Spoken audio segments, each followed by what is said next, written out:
हाँ यार देखो जरा, सम ऑफ सीरीज इन्वॉल्विंग, है ना, प्रोडक्ट ऑफ कोफिशिएंट्स, ठीक है। तो वही टॉपिक चल रहा है, उसमें कुछ क्वेश्चन और देखते हैं। देखो एक तरीका ये भी होता है, ये ऐसा हम लोग पीएनसी में बात किए हैं, ऐसा डब्बा ब्रैकेट वाला, ब्रैकेट का मतलब होता है जैसे 30C0 लिखा हो, 30C10 लिखा हो, 30C1 लिखा हो, 30C11 लिखा हो, इस तरह से ये लिखा हुआ है, ठीक है। तो इसमें कंफ्यूज होने वाली बात नहीं है ना। अब देखो जरा ध्यान से, मतलब बेसिकली यदि मैं इसको ऐसा सिंपल लिखूं तो ऐसा लिखा हुआ 30C0 फिर 30C10 माइनस 30C1 फिर 30C11, ठीक है। उसके बाद लिखा हुआ है प्लस का 30C2 और फिर यहाँ पे लिखा हुआ है 30C12 होगा, ठीक है, ऑब्वियसली 12 भी होगा, ठीक है। तो यहाँ से आ जाएगा 30C12, इस तरह से प्लस माइनस टर्म में लिखा, अगला माइनस आएगा फिर प्लस आएगा, ठीक है। अब देखो यार ध्यान से कि यदि इस सीरीज को मैं कंसीडर करने की कोशिश करूं तो क्या कंसीडर किया जा सकता है ना, वो समझते हैं हम लोग। तो देखो एक तो इसी तरह से भी चलेगा, आपको तो चला लोगे, कोई दिक्कत नहीं है, ठीक है। जैसे मान लो देखो, यदि अभी तो हम क्या देख रहे हैं कि यहाँ पे 10 है, दोनों का समेशन, यहाँ 12 हो रहा है, यहाँ पे 14 हो रहा है। लेकिन यदि इसको इस तरह से देखें कि देखो ये लिखा हुआ है 30C0 और 30C कितना लिखा हुआ है, ये 20, मतलब 30 माइनस 10 20, ये 30C1 और ये लिखा हुआ है कितना 30 माइनस 11 कितना लिखा हुआ, दैट मीन्स, है ना, 20। देखो यदि मैं एक बार एक कोफिशिएंट को ऐसा चेंज कर दूं कि 30C0 बच्चे, है ना, यहाँ से, और इसको लिख देता हूँ ऐसा, ठीक है, 30C क्या लिख देता हूँ, इसको लिख देता हूँ 30C20, ऐसा लिख देता हूँ, ठीक है।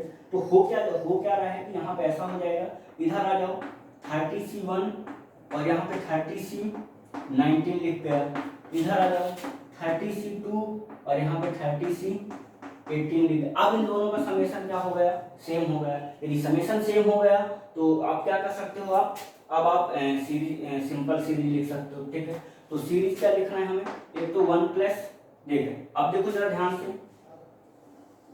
है ना, एक सीरीज पॉजिटिव की बनेगी, एक नेगेटिव की बनेगी। देखो यहाँ भी ऑड है, यहाँ भी ऑड है, तो कहीं भी कुछ भी बना लो, कोई दिक्कत नहीं है। तो मान लो मैंने 1 माइनस एक x की पावर 10 की सीरीज बनाई, ठीक है, यार 10 नहीं 30, ठीक है। एक सीरीज तो 30 की बनाऊंगा और एक प्लस वाली के साथ बनाने हैं हमें, है ना। तो यहाँ से क्या निकल के आएगा बच्चे, यहाँ से निकल करके आएगा देखो 30C0, ठीक है, उसके बाद 30C1, ठीक है, उसके बाद 30C2, यहाँ पे x है, यहाँ पे x² है, यहाँ पे 30C3x³, ठीक है, ये ऐसे चलता जाएगा। उसके बाद इसमें आ जाओ 1 प्लस x की पावर 30, यहाँ पे आ जाएगा 30C0, 30C1x की पावर में कितना आने वाला है, ठीक है, x, उसके बाद 30C2x², ठीक है। अब आगे चलता हूँ, मान लो कहीं पे आएगा 30C20x की पावर में 20, ठीक है।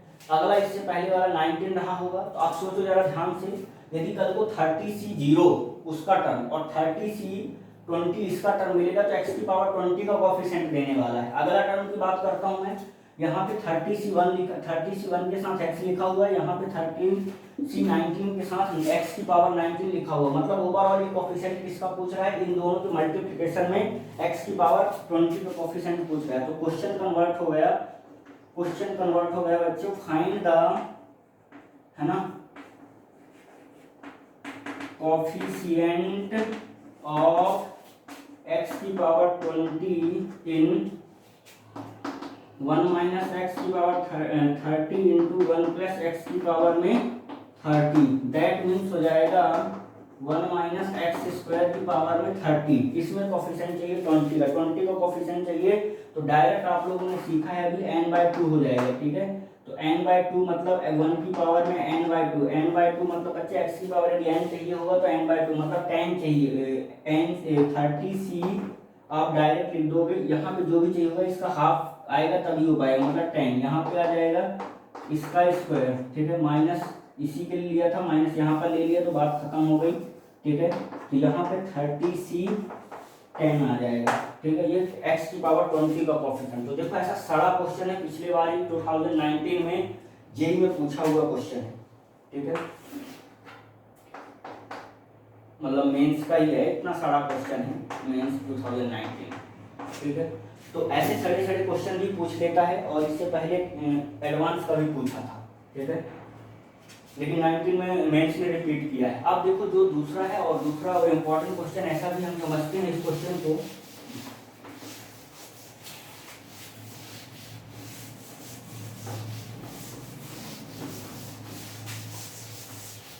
ठीक है। थोड़ा समझने की कोशिश करेंगे सब लोग, ठीक है। समझने की कोशिश ये करना है बच्चों कि देखो जैसा आप लोग उस पैसेज भी का पैसेज आपने डीपीटी नंबर 2 में एक पैसेज था, उस पैसेज को भी डिराइव करना। कई लोग फंक्शन देख के डर रहे थे, वो फंक्शन कुछ नहीं है, सिंपल बायनोमियल एक्सपेंशन लिखा हुआ है, ठीक है। उसको सही फॉर्मेट में लिखो। जैसे अब देखो ये क्वेश्चन है ना, एडवांस का ही क्वेश्चन है ये भी।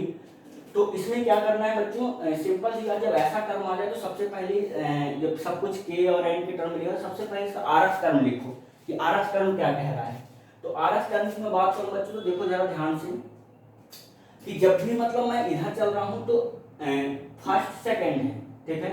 उसके बाद मान लो कि इस तरह से मैं लिखने की कोशिश करूं समेशन के फॉर्मेट में, ठीक है। आर की वैल्यू को 0 से लेकर मान लो जैसे है ना इस तरह से, और मुझे लेकर कहां तक जाना है, मुझे बेसिकली आर की वैल्यू को मैं लेकर चलता हूं के तक, ठीक है। क्योंकि मैं ऐसा सोच रहा था बच्चे कि देखो के की वैल्यू यहाँ से आर की वैल्यू मान लो फर्स्ट टर्म में लिखूंगा तो आर की वैल्यू यहाँ पे के है और 2 डिक्रीज होते चल रहा है। तो सबसे पहला मुझे जो इंडिकेशन मिल रहा है उसकी पावर से मिल रहा है, मतलब ऐसा हो रहा है कि 2 की पावर में बच्चे के माइनस आर हो रहा है, क्योंकि यहाँ पर आर की वैल्यू यदि मैं 0 ले रहा हूँ तो फर्स्ट वाला टर्म मिल रहा है, उसके बाद डिक्रीज होते जा रहा है। उसके बाद देखो जैसे सेकंड वैल्यू आर की वैल्यू 0 पर आर की वैल्यू इसमें 1 आ रही है, 1 के साथ ही नेगेटिव दे रहा है, फिर यहाँ पे 2 आएगा तो 2 के साथ पॉजिटिव दे देगा।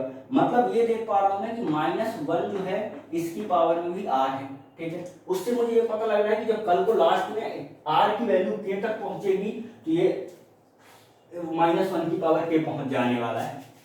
अब आगे चलता हूँ, देखो NC0 लिखा हुआ है, तो NC0 तो इसमें तो कोई NC0 है बच्चे यहाँ पे, और NC1 NC2 मतलब हमेशा ये जो है बढ़ता चला जा रहा है, यहाँ पे NC0 यहाँ पे NC1, मतलब ये टर्म हमेशा NCR हो रहा है, ठीक है। जैसे R की वैल्यू 0 लिए तो ये है यहाँ इस तरह से, ठीक है। उसके बाद आ जाओ, उसके बाद n-1 लिखा हुआ है ना, ठीक है, Rn। तो यहाँ पे भी बच्चे ऐसा लिखा कि n-RC, और यहाँ पे लिखा हुआ बच्चे k माइनस आर, ऐसा लिखा हुआ है, क्योंकि के की वैल्यू 0 रखोगे, देखो जरा ध्यान से इस तरह से, तो पूरा का पूरा एक फॉर्मेट बना लिया, आर की फॉर्मेट में हमें बन गया, ठीक है। ये समेशन सीरीज बन गई। अब जो समेशन सीरीज बन गई तो हमेशा मैंने बोला है कि देखो जब भी कभी समेशन सीरीज बन जाए तो समेशन जो है वो प्लस और माइनस के साथ होता है, तो उसको हम एक्सटेंड कर देंगे, लेकिन मल्टीप्लिकेशन के साथ हम नहीं कर सकते। तो इस केस में हम लोग क्या करते हैं कि सबसे पहले इसको जितना सॉल्व कर सकते हैं सॉल्व करते हैं, और यदि कोई कांस्टेंट टर्म बच जाता है तो उसको बाहर निकाल लेते हैं, ठीक है।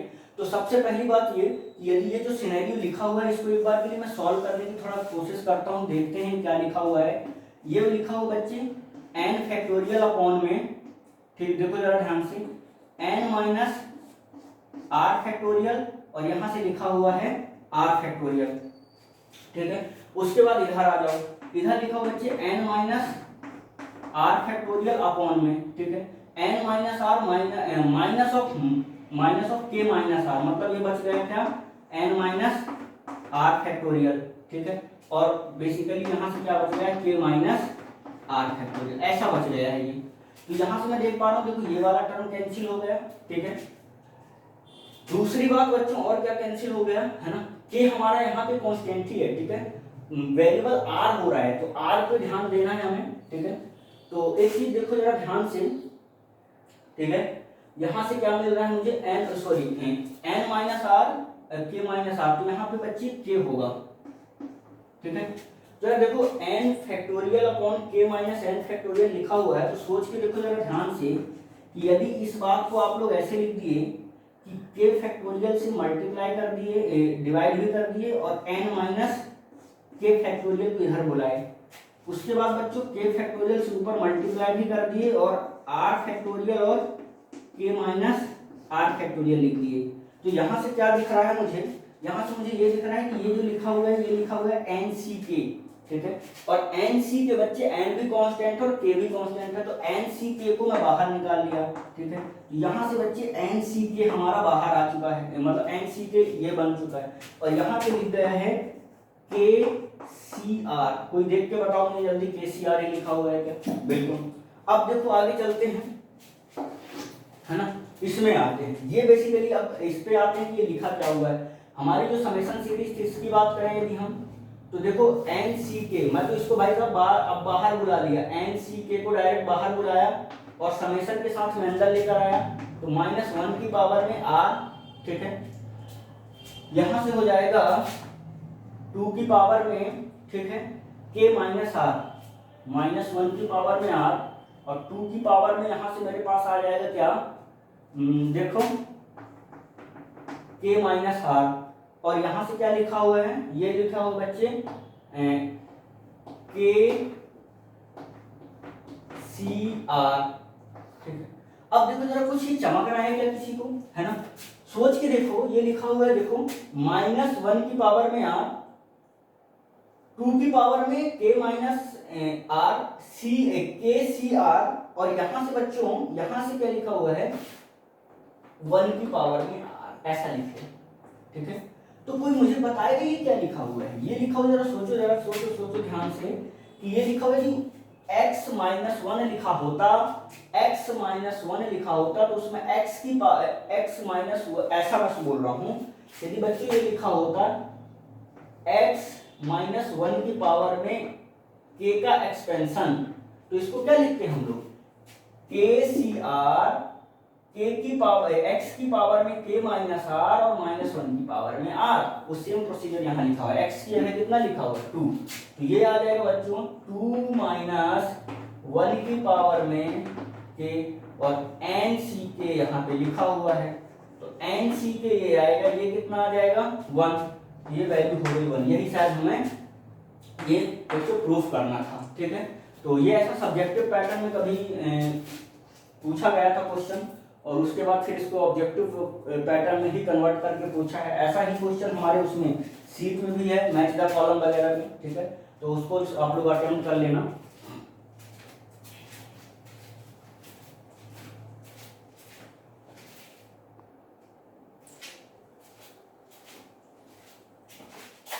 नेक्स्ट देखो बच्चों, सम ऑफ सीरीज, वही टॉपिक है, उसी में देखो एक पैटर्न ऐसा भी क्वेश्चन का बनता है, ठीक है, इसको भी समझ लो क्या पैटर्न है क्वेश्चन का, ना?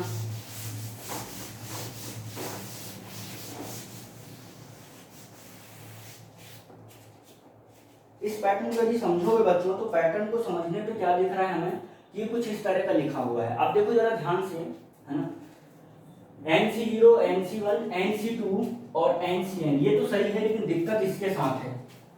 दिक्कत क्या है कि 2NCN, 2n-1n और 2n-2n, मतलब अब ये वेरिएबल हो रहा है, ठीक है, ये सब में वेरिएबल हो रहा है। यदि ये वेरिएबल हो रहा है बच्चे, तो देखो जरा ध्यान से कि ये 2n क्या है, 2NCN क्या है, ये 2NCN शायद, है ना, ऐसा सोचो कि 1 + x की पावर 2n में n का कोफिशिएंट, x की पावर n का कोफिशिएंट, शायद ऐसा लिखा हुआ है ना। ये बात तो कॉमन दिख रही है कि देखो यहाँ सब कुछ n है, मतलब मैं ऐसा बोलूं कि ये 1 + x की पावर होल पावर 2n में n का कोफिशिएंट, इसमें इस एक्सप्रेशन में, है ना, कोफिशिएंट ऑफ x की पावर n, ऐसा बोल सकता हूं। इसका मतलब ये हुआ कि ये वाला जो है ये 1 + x की पावर में 2n-1 में x का कोफिशिएंट, x की पावर n का कोफिशिएंट होगा, बिल्कुल होगा। तो ये वाला जो है ये 1 + x की पावर 2n-2 में n का x की पावर n का कोफिशिएंट होगा, बिल्कुल होगा। मतलब ये कि मैं ऐसा बोलूं कि मुझे चाहिए बच्चों, क्या क्वेश्चन मेरा कन्वर्ट हो गया, क्वेश्चन कैसे में कन्वर्ट हो गया, कोफिशिएंट ऑफ, ठीक है, एक्स की पावर एन, कोफिशिएंट ऑफ एक्स की पावर एन इन कौन से एक्सप्रेशन में कन्वर्ट हो गया, देखो NC0, ठीक है। इसको मैं क्या लिख सकता हूं, इसको मैं लिख सकता हूं, देखो जरा ध्यान से, 1 प्लस एक्स की पावर में 2n, ठीक है।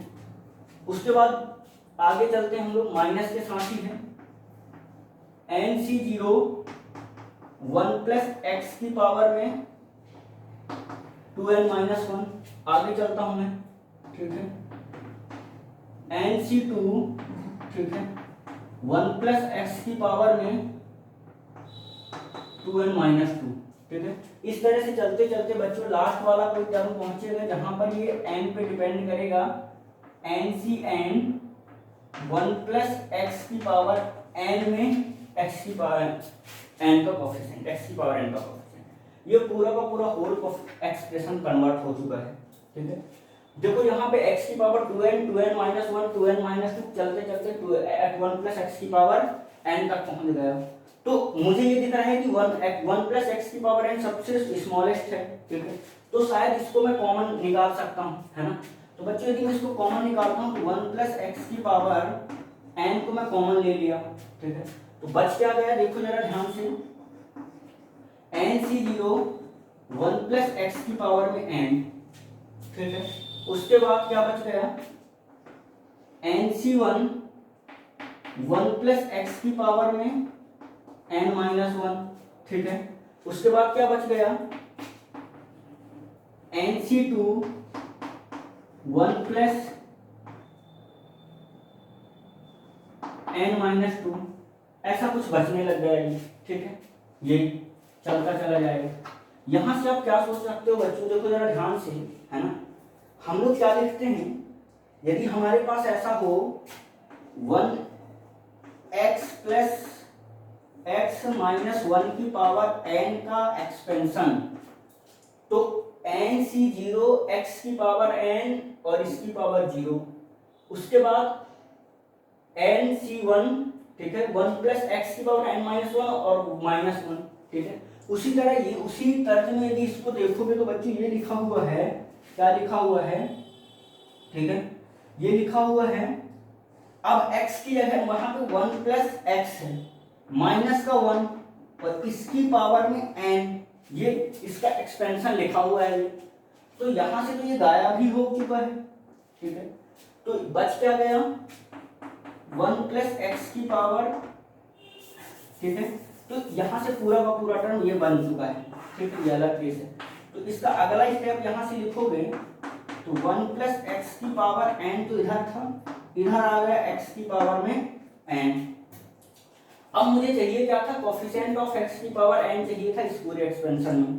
तो बच्चे x की पावर n तो ऑलरेडी यहाँ पे आ रहा है, x की पावर n, तो यहाँ से मुझे सिर्फ कांस्टेंट टर्म ही चाहिए, क्या चाहिए, कांस्टेंट टर्म। और कांस्टेंट टर्म कितना आने वाला है, 1 आने वाला है, मतलब x की पावर n का कोफिशिएंट कितना आने वाला है, 1 आने वाला है। मतलब इसमें, है ना, कोफिशिएंट ऑफ x की पावर n कितना आने वाला है बच्चों, 1 आने वाला है। समझ में आया क्या थोड़ा मोड़ा। तो यदि ऐसा सिनेरियो बने जहां पे ये नहीं चेंज हो रहा है, ऊपर चीजें नहीं चेंज हो रही हैं, तो हमें ये सोचना है कि वो किसी कोई एक स्पेसिफिक सीरीज में ही सेम टर्म का कोफिशिएंट लिखा हुआ है। जैसे मैं ये कह सकता हूँ कि मान लो 1 प्लस एक्स के बाद 2n में n का कोफिशिएंट, फिर 2n माइनस 1 में n का कोफिशिएंट, फिर 2n माइनस 2 में n का कोफिशिएंट। तो यदि कुछ इस तरह की भी सीरीज आए तो इस तरह से हम डील कर सकते हैं, ठीक है। यहाँ तक छापो।